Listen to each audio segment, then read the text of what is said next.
Hi all, welcome to I Plus Training Solutions. ഞാൻ ആര്യ.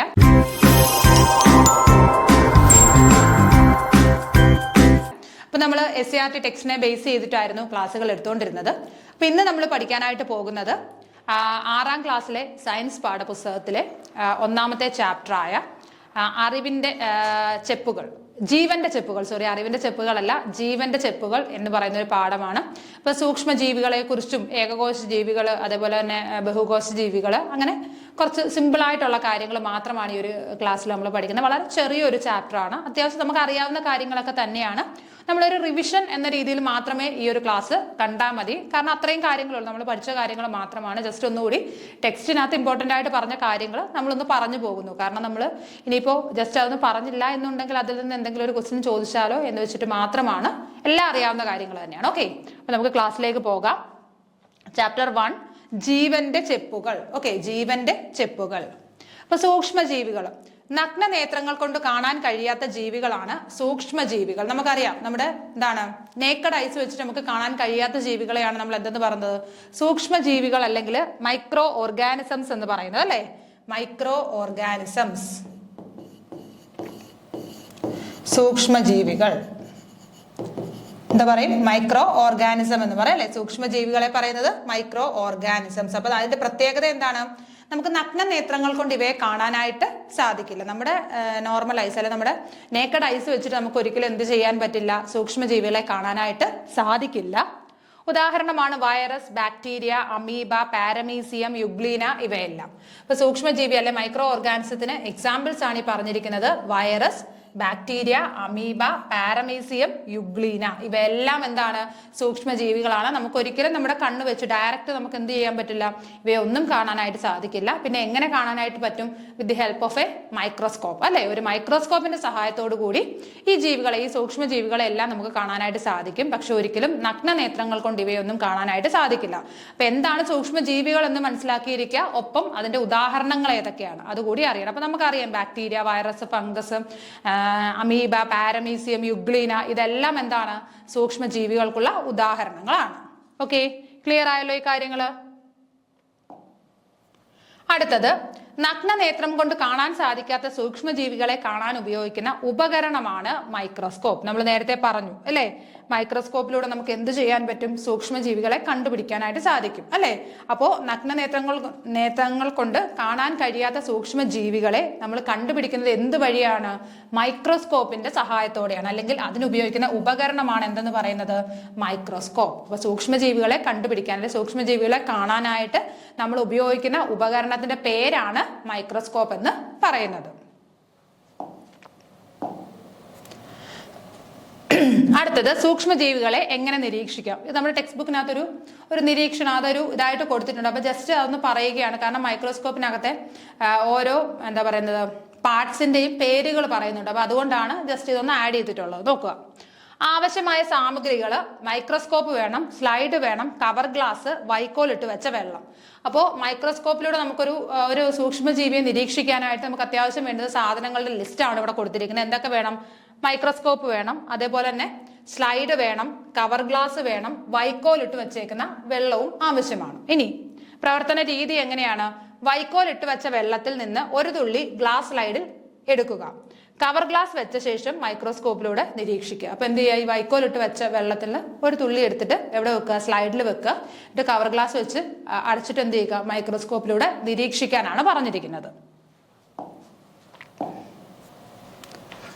നിരീക്ഷണം എന്താണ്? അല്ലെങ്കിൽ നമുക്ക് കിട്ടുന്ന ഒരു കൺക്ലൂഷൻ എന്താണ്? നഗ്ന നേത്രങ്ങൾ കൊണ്ട് കാണാൻ സാധിക്കാത്ത സൂക്ഷ്മജീവികൾ വെള്ളത്തിലൂടെ സഞ്ചരിക്കുന്നതായി കാണാം. അപ്പൊ നമുക്ക് നമ്മുടെ നോർമൽ ഐസ് വെച്ചിട്ട് കാണാൻ കഴിയാത്ത, അതായത് എന്താണ് പറയുന്നത്, കുറെ സൂക്ഷ്മജീവികളെ നമുക്ക് ആ വെള്ളത്തിലൂടെ ഇങ്ങനെ സഞ്ചരിക്കുന്നതായിട്ട് മൈക്രോസ്കോപ്പിലൂടെ നോക്കുമ്പോൾ കാണാനായിട്ട് സാധിക്കും. അപ്പൊ എന്താണ്? അപ്പൊ മൈക്രോസ്കോപ്പിലൂടെ ഈ ഒരു ഗ്ലാസ് വൈക്കോൽ ഇട്ട് വെച്ച വെള്ളം മൈക്രോസ്കോപ്പിൽ എന്താണ് നമ്മൾ അതിനകത്ത് ലെൻസിൽ ഇട്ടിച്ചിട്ട് കവർ ഗ്ലാസ് വെച്ച് അടച്ച് മൈക്രോസ്കോപ്പിലൂടെ നിരീക്ഷിക്കുകയാണ് എന്നുണ്ടെങ്കിൽ നമുക്ക് എന്താണ്? ആ വെള്ളത്തിലൂടെ കുറെ ജീവികൾ സഞ്ചരിക്കുന്നതായിട്ട് കാണാനായിട്ട് സാധിക്കും. അപ്പൊ ആ ജീവികളെല്ലാം എന്താണ്? മൈക്രോ ഓർഗാനിസംസ് ആണ്, അല്ലെങ്കിൽ സൂക്ഷ്മജീവികളാണ്. ക്ലിയർ ആയല്ലോ?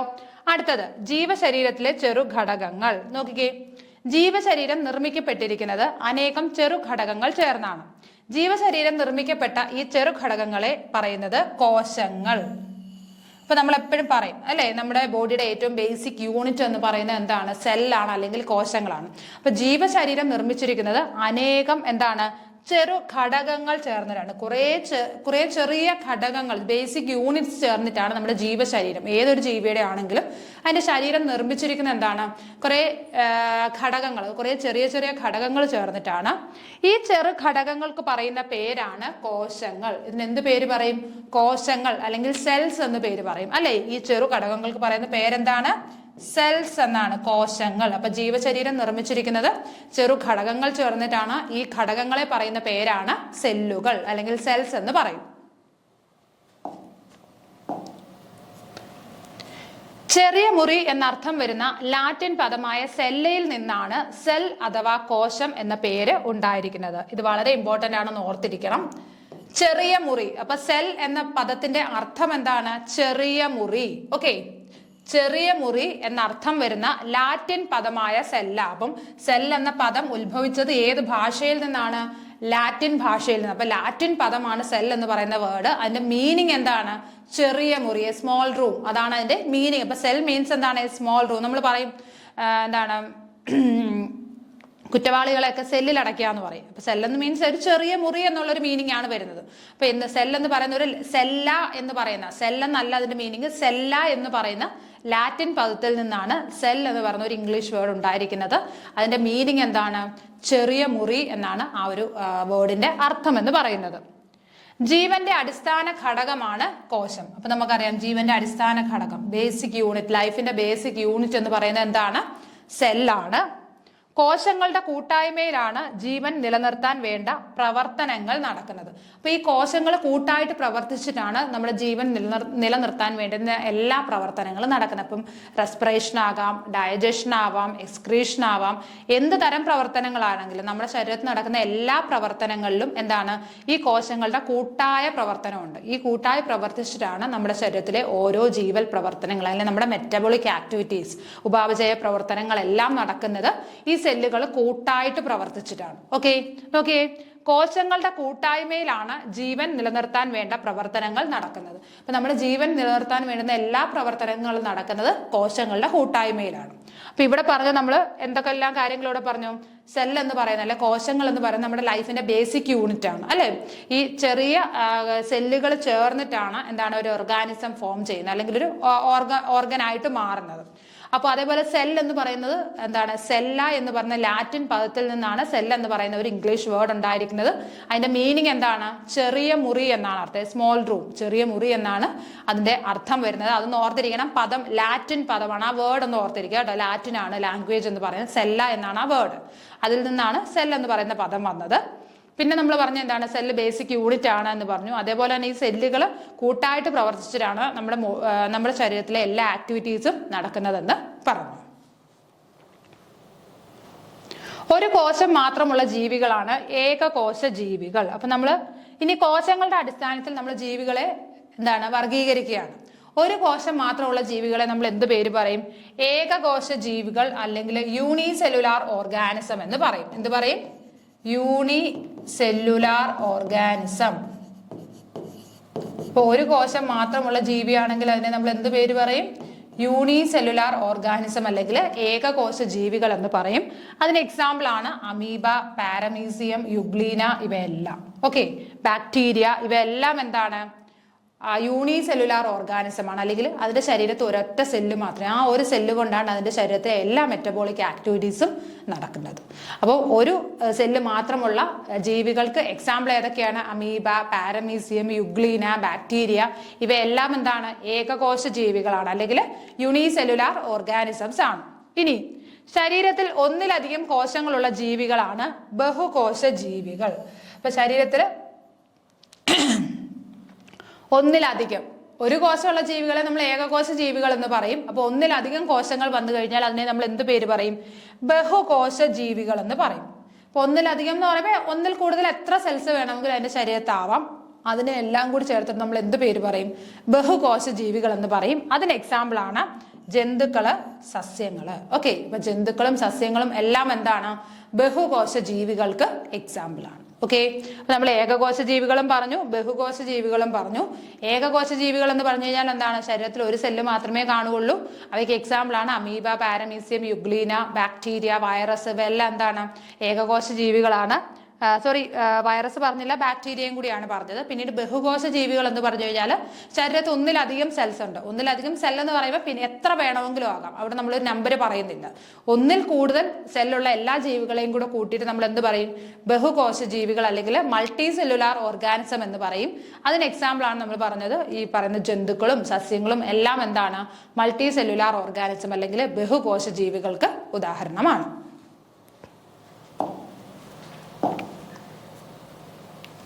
ഓക്കെ, അടുത്തത് പലതരം കോശങ്ങൾ. മനുഷ്യ ശരീരത്തിൽ പലതരം കോശങ്ങളുണ്ട്. എല്ലാ കോശങ്ങളുടെയും ആകൃതി വ്യത്യസ്തമാണ്.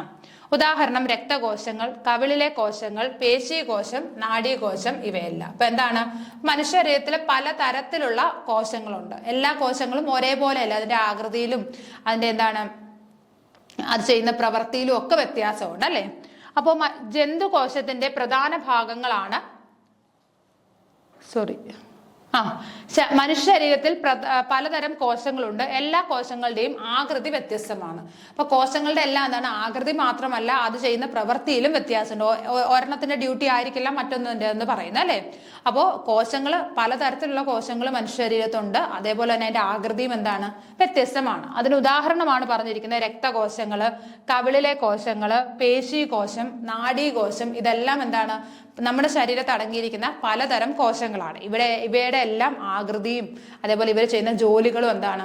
വ്യത്യസ്തമാണ് അല്ലെ. നമ്മൾ ഈ ചീക്കിൽ നിന്ന് ഇങ്ങനെ സെല്ലെടുത്ത് മൈക്രോസ്കോപ്പിൽ നമ്മൾ സുവോളജിക്ക് ആണെങ്കിൽ നമ്മൾ ലാബിൽ ചെയ്യുന്ന ഒരു എന്താ പറയുന്നത് +1 +2 ആ ഒരു ടൈമിൽ എന്താണ് അങ്ങനെ ഒരു എക്സ്പെരിമെന്റ് നമ്മൾ ചെയ്യാറുണ്ട്. അതിങ്ങനെ ചീക്കുന്നത് ഇങ്ങനെ കൈവച്ച് ഇങ്ങനെ എടുത്തിട്ട് അത് നമ്മൾ സ്ലൈഡിൽ വെച്ചിട്ട് ഇങ്ങനെ ചെയ്ത് നോക്കാറില്ലേ. അപ്പം കവിളിലെ കോശങ്ങളാണെങ്കിലും പേശീകോശമാണെങ്കിലും നാഡീകോശമാണെങ്കിലും അതേപോലെ രക്തകോശമാണെങ്കിലും എല്ലാം എന്താണ്? ആകൃതിയിലും അത് ചെയ്യുന്ന ജോലിയിലും ഒക്കെ വ്യത്യസ്തമാണ്. ഓക്കെ, അടുത്തത് ജന്തുകോശത്തിന്റെ ഘടന. ഇനി ജന്തുകോശവും സസ്യകോശവും ഇതിനകത്ത് ഇമ്പോർട്ടന്റ് ആയിട്ട് പറയാനുള്ള സെൽ എന്താണെന്ന് അറിയുക, സെല്ലിന്റെ അർത്ഥം എന്താണ്, പിന്നെ നമ്മൾ അതിനകത്ത് ജന്തുകോശവും പിന്നീട് എന്താണ് സസ്യകോശവുമാണ് പറയുന്നത്. നോക്കിക്കേ, ജന്തുകോശത്തിന്റെ പ്രധാന ഭാഗങ്ങളാണ് മർമ്മം, കോശദ്രവ്യം, കോശസ്തരം എന്നിവ. അപ്പൊ ജന്തുകോശത്തിലെ പ്രധാന ഭാഗങ്ങൾ ഏതൊക്കെയാണ്? മർമ്മമുണ്ട്, കോശദ്രവ്യമുണ്ട്, കോശസ്തരമുണ്ട്. ഓക്കെ, മർമ്മം, കോശദ്രവ്യം, കോശസ്തരം ഇതെല്ലാം എന്താണ്? ജന്തുകോശത്തിന്റെ പ്രധാനപ്പെട്ട ഭാഗങ്ങളാണ്. അല്ലെങ്കിൽ ജന്തുകോശത്തിന് അകത്ത് അടങ്ങിയിരിക്കുന്ന ഭാഗങ്ങളാണ് മർമ്മം, കോശദ്രവ്യം, കോശസ്തരം. ഇത് മൂന്നും. ഓക്കെ, ഇനി കോശത്തിന്റെ കേന്ദ്രം എന്നറിയപ്പെടുന്നത് മർമ്മമാണ്. അപ്പൊ കോശത്തിന്റെ സെന്റർ എന്നറിയപ്പെടുന്ന അല്ലെ കേന്ദ്രം എന്നറിയപ്പെടുന്നത് എന്താണ്?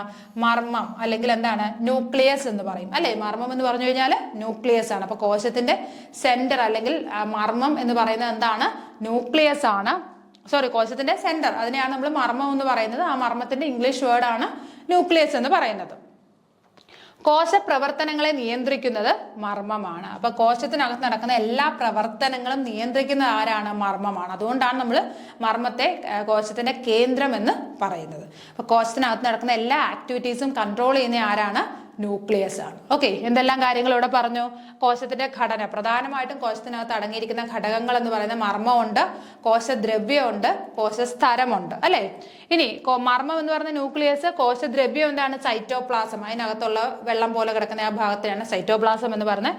കോശസ്തരം എന്ന് പറഞ്ഞു കഴിഞ്ഞാൽ കോശത്തിന്റെ ആ ഒരു കവറിങ് ആണ്. ഓക്കെ, ഇതാണ് മൂന്നെണ്ണം. അതിൽ പ്രധാനപ്പെട്ട ഭാഗം എന്ന് പറയുന്നത് മർമ്മമാണ്. മർമ്മം എന്ന് പറയുന്നത് എന്താണ്? നമ്മുടെ കോശത്തിന്റെ കേന്ദ്രമാണ്. കേന്ദ്രഭാഗത്തെയാണ് മർമ്മം എന്ന് പറയുന്നത്. ഈ മർമ്മമാണ് കോശത്തിനകത്ത് നടക്കുന്ന എല്ലാ ആക്ടിവിറ്റീസിനെയും കൺട്രോൾ ചെയ്യുന്നത്. ഓക്കെ, അടുത്തത് കോശത്തിന്റെ ആവരണം, കോശസ്തരം. അപ്പൊ കോശത്തിന്റെ ആവരണത്തെയാണ് നമ്മൾ എന്തെന്ന് പറയുന്നത്? കോശസ്തരം അല്ലെങ്കിൽ സെൽ മെംബ്രൈൻ എന്ന് പറയുന്നത്. ഓക്കെ, കോശത്തെ പൊതിഞ്ഞു സൂക്ഷിക്കുന്ന അല്ലെങ്കിൽ അതിനെ പ്രൊട്ടക്ട് ചെയ്യുന്ന ആ ഒരു കവറിങ്ങിനെയാണ് നമ്മൾ എന്തെന്ന് പറയുന്നത്? കോശസ്തരം അഥവാ സെൽ മെംബ്രൈൻ എന്ന് പറയുന്നത്. കോശസ്തരത്തിനകത്ത് നിറഞ്ഞിരിക്കുന്ന ദ്രവപദാർത്ഥമാണ് കോശദ്രവ്യം. അപ്പൊ ഈ കോശസ്തരത്തിനകത്തുള്ള ആ ദ്രവപദാർത്ഥത്തെ നമ്മൾ എന്ത് പറയും? കോശദ്രവ്യം എന്ന് പറയും. കോശസ്തരത്തെ, അതായത് സെൽ മെംബ്രെയിൻ അകത്തുള്ള ലിക്വിഡ് ആയിട്ടുള്ള ദ്രവ്യ പദാർത്ഥത്തെയാണ് നമ്മൾ എന്തെന്ന് പറയുന്നത്? കോശദ്രവ്യം എന്ന് പറയുന്നത്. സൈറ്റോപ്ലാസം. കോശദ്രവ്യത്തിനകത്താണ് മർമ്മം, ഫേനം തുടങ്ങിയ കോശ ഘടകങ്ങൾ കാണപ്പെടുന്നത്. അപ്പൊ ഈ കോശദ്രവ്യം സൈറ്റോപ്ലാസത്തിനകത്താണ് എന്തൊക്കെ കാണപ്പെടുന്നത്? ഈ പറയുന്ന മർമ്മം, ഫേനം എന്ന് പറഞ്ഞു കഴിഞ്ഞാൽ വാക്യൂള് അല്ലെ. അപ്പൊ ഈ മർമ്മം അതായത് ന്യൂക്ലിയസും വാക്യൂള് പോലുള്ള ബാക്കി സെല്ലിനകത്തുള്ള എല്ലാ കമ്പോണൻസും കാണപ്പെടുന്നത് എവിടെയാണ്? സൈറ്റോപ്ലാസം അല്ലെങ്കിൽ കോശദ്രവ്യത്തിനകത്താണ്. ഓക്കെ, എന്തെല്ലാം കാര്യങ്ങൾ പറഞ്ഞു? ആദ്യം നമ്മൾ പറഞ്ഞ മർമ്മം എന്ന് പറഞ്ഞു. മർമ്മം എന്ന് പറഞ്ഞത് എന്താണ്? സെല്ലിന്റെ സെന്റർ ആണ് അല്ലെ, കേന്ദ്ര ഭാഗത്തെയാണ് നമ്മൾ മർമ്മം എന്ന് പറയുന്നത്. പിന്നെ കോശത്തെ പൊതിഞ്ഞു സൂക്ഷിക്കുന്ന ഒരു കവറിംഗ് ഉണ്ട്, അതിനെ നമ്മൾ എന്തെന്ന് പറയും? സെൽ മെംബ്രെയിൻ അഥവാ കോശസ്തരം എന്ന് പറയും. അപ്പൊ ഈ കോശസ്തരത്തിനകത്തായിട്ട് എന്തോ ഉണ്ട്? കോശദ്രവ്യം ഉണ്ട്, സൈറ്റോപ്ലാസം ഉണ്ട്. ആ കോശദ്രവ്യം എന്ന് പറയുന്നത് ലിക്വിഡ് സ്റ്റേറ്റിൽ കാണപ്പെടുന്ന ഒരു സാധനമാണ്. അപ്പൊ അതിനകത്താണ് നമ്മൾ ഈ പറയുന്ന ബാക്കി കോശത്തിനകത്തെ എല്ലാ കാര്യങ്ങളും, ഇപ്പൊ മർമ്മമാണെങ്കിലും ഫേനമാണെങ്കിലും ഈ പറയുന്ന കോശത്തിനകത്തെ എല്ലാ കമ്പോണൻസും കാണപ്പെടുന്നത് എവിടെയാണ്? കോശദ്രവ്യത്തിനകത്ത് അല്ലെങ്കിൽ സൈറ്റോപ്ലാസത്തിനകത്താണ്. ക്ലിയർ ആയല്ലോ ഇത്രയും കാര്യങ്ങൾ?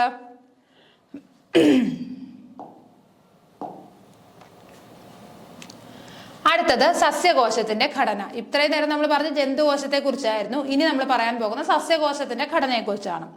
ജന്തുകോശത്തെ പോലെ സസ്യകോശത്തിലും മർമ്മം, കോശദ്രവ്യം, ഫേനം, കോശസ്തരം തുടങ്ങിയ ഘടകങ്ങൾ കാണപ്പെടുന്നു. അപ്പൊ ജന്തുകോശം പോലെ തന്നെ എന്താണ്? അതേപോലെയുള്ള കാര്യങ്ങളെല്ലാം എവിടെയും കാണാനായിട്ട് സാധിക്കും? സസ്യകോശത്തിൽ നമുക്ക് കാണാനായിട്ട് സാധിക്കും. എന്തെല്ലാം കാര്യങ്ങളുണ്ട്? മർമ്മം, ന്യൂക്ലിയസ് ഉണ്ട്, കോശദ്രവ്യം സൈറ്റോപ്ലാസം ഉണ്ട്, ഫേനം വാക്യൂൾ ഉണ്ട്, കോശസ്തരം സെൽ മെംബ്രെയിൻ. ഈ പറയുന്ന കാര്യങ്ങളെല്ലാം നമുക്ക് എവിടെ കാണാനായിട്ട് സാധിക്കും? സസ്യകോശത്തിലും കാണാൻ സാധിക്കും. ഇനി സസ്യകോശങ്ങൾക്ക് കോശസ്തരത്തിന് പുറത്തായി കോശഭിത്തി കാണപ്പെടുന്നു. അപ്പൊ ജന്തുകോശത്തിൽ നിന്ന് സസ്യകോശത്തിനുള്ള ആദ്യത്തെ പ്രത്യേകതയാണ് സെൽ മെംബ്രെയിൻ. അതായത് കോശസ്തരത്തിന് പുറത്തായിട്ട് എന്ത് കാണാൻ പറ്റും? ഒരു കോശഭിത്തി ഉണ്ട് സസ്യകോശത്തിന്. എന്താണ്? എല്ലാ കോശങ്ങളും കോശസ്തരം അതായത് ഒരു കവറിംഗ് ഉണ്ട്, ആ കവറിംഗ് വെച്ചിട്ടാണ് ഓരോ സെല്ലും പ്രൊട്ടക്ട് ചെയ്തിരിക്കുന്നത്. എന്നാൽ സസ്യകോശം പ്ലാന്റ് സെല്ലിൽ എന്താണ്? ആ കോശസ്തരത്തിന് പുറത്തായിട്ട് ഒരു സെൽ വാൾ ഉണ്ട്, അല്ലെങ്കിൽ എന്തു പറയും? ഒരു കോശഭിത്തി ഉണ്ട്. ആ കോശത്തിനെ പ്രൊട്ടക്ട് ചെയ്യാനായിട്ടൊരു സെൽ വാൾ അല്ലെങ്കിൽ അതിനെ എന്ത് പറയും? കോശഭിത്തി. ഏതിലടങ്ങിയിട്ടുണ്ട്? സസ്യകോശത്തിൽ മാത്രം. ജന്തുകോശത്തിൽ അങ്ങനെ ഒരു സെൽ വാൾ ഇല്ല. ഓക്കെ, അപ്പൊ ജന്തുകോശത്തിൽ എന്തുണ്ട്? സെൽവാൾ ഇല്ല. സസ്യകോശത്തിലാണെങ്കിൽ ഒരു സെൽവാൾ അല്ലെങ്കിൽ കോശഭിത്തി അടങ്ങിയിട്ടുണ്ട്. ഇനി സസ്യകോശങ്ങളിൽ കാണപ്പെടുന്ന മറ്റൊരു പ്രധാന ഘടകമാണ് ഹരിതകം. അപ്പൊ സസ്യകോശത്തിൽ കാണപ്പെടുന്ന മറ്റൊരു മെയിൻ കമ്പോണന്റ് ആണ് എന്തെന്ന് പറയുന്നത്? ഹരിതകം എന്ന് പറയുന്നത്, ക്ലോറോഫിൽ അല്ലെ. ഇപ്പം സസ്യങ്ങൾക്ക് പ്രകാശ സംശ്ലേഷണം അല്ലെങ്കിൽ ഫോട്ടോസിന്തസിസ് എന്ന് പറയുന്ന ഒരു പ്രോസസ്സ് നടത്തണം എന്നുണ്ടെങ്കിൽ അവിടെ എന്ത് വേണം? ഹരിതകം എന്ന് പറഞ്ഞാൽ ക്ലോറോഫിൽ എന്ന് പറയുന്ന ആ ഒരു കമ്പോണന്റ് വേണം അല്ലെ. അപ്പം ഹരിതകം എവിടെ അടങ്ങിയിട്ടുണ്ട്? സസ്യകോശത്തിലെ ഓരോ സസ്യകോശത്തിലും ഹരിതകം അടങ്ങിയിട്ടുണ്ട്. അപ്പം ഇലയിലുള്ള മിക്കവാറും ഇല എടുത്ത് നോക്കിക്കഴിഞ്ഞാൽ അതിനകത്ത് എല്ലാ സെല്ലിലും എന്ത് കാണാനായിട്ട് പറ്റും? ഹരിതകം കാണാനായിട്ട് പറ്റും. ഓക്കെ, അപ്പം സസ്യകോശത്തിന് നോർമലി ജന്തുകോശം പോലെ തന്നെ എന്തെല്ലാം കാര്യങ്ങളുണ്ട്? അതിനകത്ത് കോശസ്തരമുണ്ട്, കോശദ്രവ്യമുണ്ട്, മർമ്മമുണ്ട്, ഫേനമുണ്ട്, ഇതെല്ലാം ഉണ്ട്. അത് കൂടാതെ തന്നെ സസ്യകോശത്തിൽ കാണാൻ കഴിയുന്നതാണ് കോശഭിത്തി അല്ലെ. സ്ഥലത്തിന് പുറത്തായിട്ട് ഒരു കോശഭിത്തിയുണ്ട്. അതേപോലെ തന്നെ സസ്യകോശത്തിൽ അടങ്ങിയിരിക്കുന്ന മറ്റൊരു മെയിൻ കമ്പോണന്റ് ആണ് ഹരിതകം അഥവാ ക്ലോറോഫിൽ.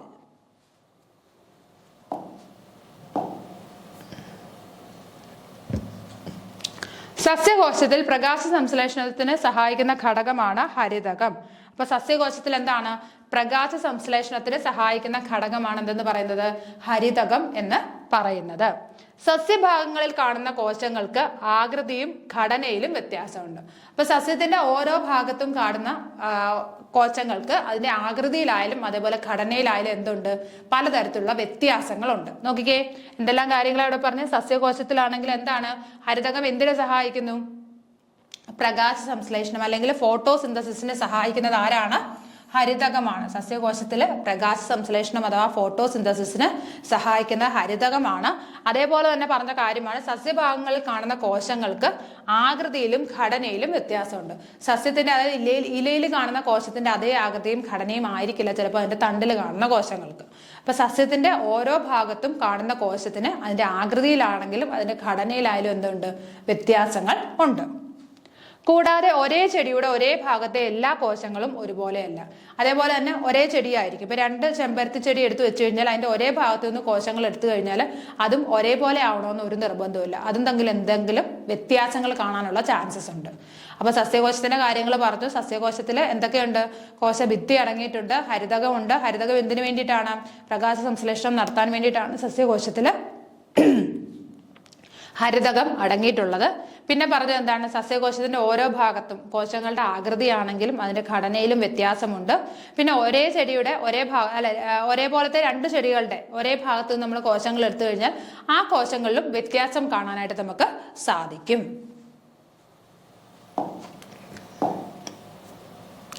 ഉദാഹരണം, ഇലയിലെ സാധാരണ കോശങ്ങളുടെ ആകൃതിയും വലിപ്പവുമല്ല ആസ്യരന്ധ്രങ്ങൾക്ക് ചുറ്റുമുള്ള കാവൽ കോശങ്ങൾക്കുള്ളത്. അപ്പൊ എന്താണ്, അപ്പൊ ഇലയിലെ നോർമലായിട്ട് ഇലയിൽ കാണുന്ന കോശങ്ങളുടെ ആ ഒരു ഷേപ്പും അല്ലെങ്കിൽ അതിന്റെ ഒരു ആകൃതി ആയിരിക്കില്ല ആസ്യരന്ധ്രങ്ങൾ, അല്ലെ, സ്റ്റൊമേറ്റയ്ക്ക് ചുറ്റുമുള്ള കാവൽ കോശങ്ങളുണ്ട്. അതിനെന്താ, സ്റ്റൊമേറ്റയെ പ്രൊട്ടക്ട് ചെയ്യുന്ന കോശങ്ങളുണ്ട്. അപ്പൊ അവരുടെ ആ ഒരു ഘടന അല്ലെങ്കിൽ ആകൃതി എന്ന് പറയുന്നത് അതും വ്യത്യസ്തമായിരിക്കും. അപ്പൊ നോർമൽ കാണുന്ന കോശങ്ങളുടെയും സ്റ്റൊമേറ്റയ്ക്ക് ചുറ്റുമുള്ള സ്റ്റൊമേറ്റയെ സപ്പോർട്ട് ചെയ്യുന്ന അല്ല അതിന് കാവലായിട്ട് നിൽക്കുന്ന കോശങ്ങളുടെ ആ ഒരു ആകൃതിയും ഘടനയും തമ്മിലും വ്യത്യാസമുണ്ട്. അടുത്തത് ജന്തുകോശങ്ങളും സസ്യകോശങ്ങളും തമ്മിലുള്ള സാമ്യ വ്യത്യാസങ്ങൾ. ഇനി ജന്തുകോശവും സസ്യകോശവും തമ്മിലുള്ള സാമ്യതകൾ എന്തൊക്കെയാണ്, അതുപോലെ തന്നെ വ്യത്യാസങ്ങൾ എന്തൊക്കെയാണ് നോക്കിയേ. ജന്തുകോശത്തിലാണെങ്കിൽ മർമ്മം കാണപ്പെടുന്നു, കോശഭിത്തി ഇല്ല, ഹരിതകമില്ല, കോശദ്രവ്യമുണ്ട്, കോശസ്തരമുണ്ട്, ഫേനം ചെറുതാണ്. അപ്പൊ എന്തെല്ലാം കാര്യങ്ങൾ. അപ്പൊ സാമ്യത എന്ന് പറഞ്ഞു കഴിഞ്ഞാൽ എല്ലാത്തിലും മർമ്മമുണ്ട്, അല്ലെ, മർമ്മമുണ്ട് എന്ന് പറയുന്ന ഒരു സാമ്യതയാണ്.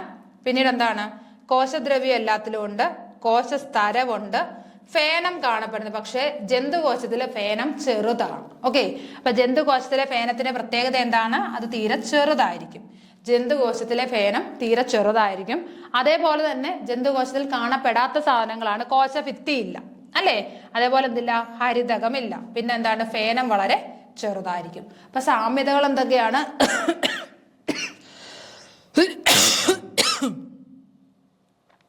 മർമ്മം കാണപ്പെടുന്നുണ്ട്, അല്ലെ, അപ്പൊ മർമ്മം കാണപ്പെടുന്നുണ്ട്, കോശദ്രവ്യമുണ്ട്, പിന്നീട് എന്താണ്, കോശസ്തരമുണ്ട്, ഫേനവുമുണ്ട്. പക്ഷെ ഫേനത്തിനൊരു പ്രത്യേകതയുണ്ട്. ഫേനം എന്താണ്, ജന്തുകോശത്തിൽ ഫേനം ചെറുതായിരിക്കും.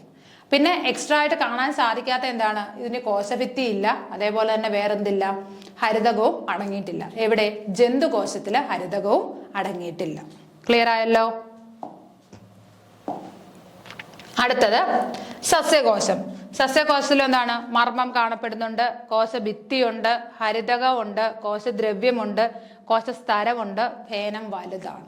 അപ്പൊ വ്യത്യാസം എന്താണ് നോക്കിയേ. സസ്യകോശത്തിൽ മർമ്മമുണ്ട്, അല്ലെ, അപ്പൊ നമ്മൾ ജന്തുകോശത്തിൽ എന്താണ്, മർമ്മം കണ്ടായിരുന്നു.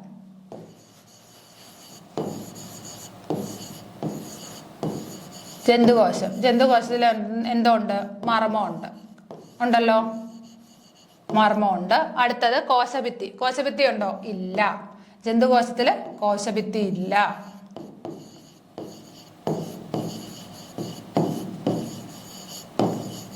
പിന്നീട് ഹരിതകം ഇല്ല, ഉണ്ടോ,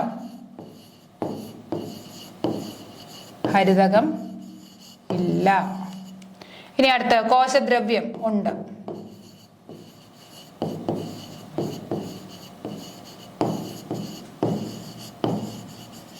കോശദ്രവ്യം ഉണ്ട്, കോശസ്തരം ഉണ്ട്.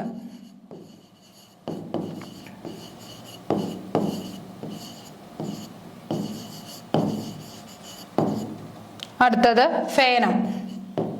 ഫേനം ഉണ്ട്, പക്ഷെ എന്താ പ്രത്യേകത, ചെറുതാണ്, അല്ലേ.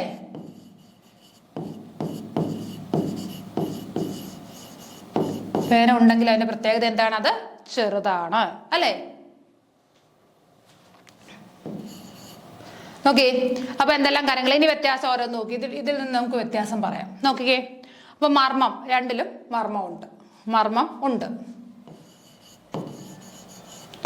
രണ്ടിലും മർമ്മമുണ്ട്. അതേപോലെ തന്നെ കോശഭിത്തി ആണെങ്കിലോ, സസ്യകോശത്തിൽ കോശഭിത്തിയുണ്ട്, ജന്തുകോശത്തിൽ എന്തില്ല, കോശഭിത്തി ഇല്ല, പകരം എന്തുണ്ട്, കോശസ്തരമുണ്ട്, അല്ലെ, ഒരു സെൽ മെംബ്രെയിൻ ഉണ്ട് രണ്ടിനകത്തും. പക്ഷെ എന്താണ്, കോശഭിത്തി എവിടെ മാത്രമേ ഉള്ളൂ, സസ്യകോശത്തിൽ മാത്രമേ കാണപ്പെടുന്നുള്ളൂ.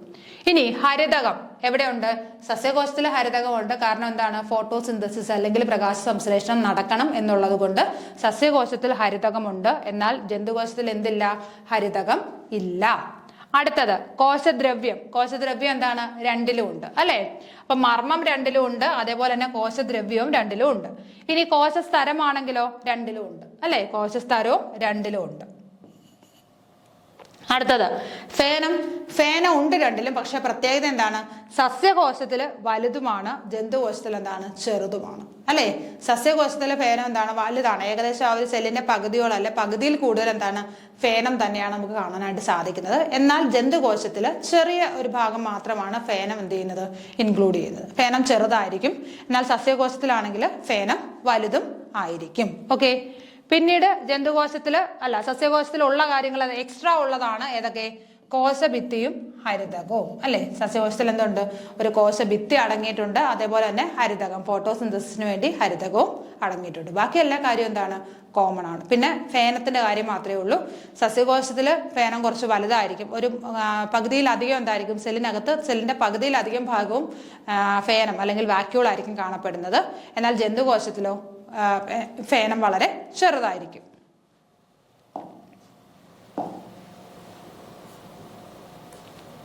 ഓക്കെ. അപ്പൊ ഇത്രയും കാര്യങ്ങളാണ് നമുക്ക് ഈ ഒരു പാഠത്തിനകത്ത് പാഠത്തിനകത്ത് പഠിക്കാനായിട്ടുള്ള. വളരെ ഞാൻ ആദ്യമേ തന്നെ പറഞ്ഞു, നമുക്ക് അറിയാവുന്ന കാര്യങ്ങൾ മാത്രമാണ്, ജസ്റ്റ് ഒരു റിവിഷൻ പോലെ മാത്രം പറഞ്ഞു പോകുന്നതേ ഉള്ളൂ. നമ്മൾ സൂക്ഷ്മജീവികളെ കുറിച്ച് പറഞ്ഞു. പിന്നീട് ഓർഗാനിസംസ്, യൂണിസെല്ലുലാർ, മൾട്ടി സെല്ലുലാർ, ഏകകോശ ജീവികൾ, ബഹുകോശ ജീവികൾ, അതിന്റെ എക്സാമ്പിൾസ് ഓർത്തിരിക്കുക. ഏകകോശ ജീവികൾക്ക് എക്സാമ്പിൾ, അതേപോലെ തന്നെ ബഹുകോശ ജീവികൾ. പിന്നെ നമ്മൾ സെല്ലിനെ കുറിച്ച് പറഞ്ഞു. പലതരത്തിലുള്ള സെല്ലുകൾ, അതിന്റെ ആകൃതിയിലും ഘടനയിലും ഒക്കെ വ്യത്യാസം ഉണ്ടെന്ന് പറഞ്ഞു. അതിനുശേഷം നമ്മൾ എങ്ങോട്ടേക്ക് വന്നു? ജന്തുകോശത്തിലേക്കും സസ്യകോശത്തിലേക്കും എത്തി. അല്ലേ? അവിടെ ഓർത്തിരിക്കേണ്ട കാര്യം, ജന്തുകോശത്തിന്റെയും സസ്യകോശത്തിന്റെയും സാമ്യതയും അറിഞ്ഞിരിക്കണം, വ്യത്യാസങ്ങളും അറിഞ്ഞിരിക്കണം. ഓക്കെ. അപ്പൊ ജന്തുകോശത്തിന്റെ സാമ്യതകൾ എന്തൊക്കെയാണ്, സസ്യകോശത്തിന്റെ സാമ്യതകളും അതുപോലെ തന്നെ അവ തമ്മിലുള്ള വ്യത്യാസവും അറിഞ്ഞിരിക്കണം. ഓക്കെ. അപ്പൊ ഇത്രയും കാര്യങ്ങളാണ് നമുക്ക് ഈ ഒരു പാഠത്തിൽ പഠിക്കാനായിട്ടുള്ളത്. അപ്പോൾ ഇവിടെ കൊണ്ടത് നമ്മൾ വൈൻഡപ്പ് ചെയ്യുകയാണ്. മറ്റൊരു ക്ലാസ്സിൽ വീണ്ടും കാണാം. Okay, thank you.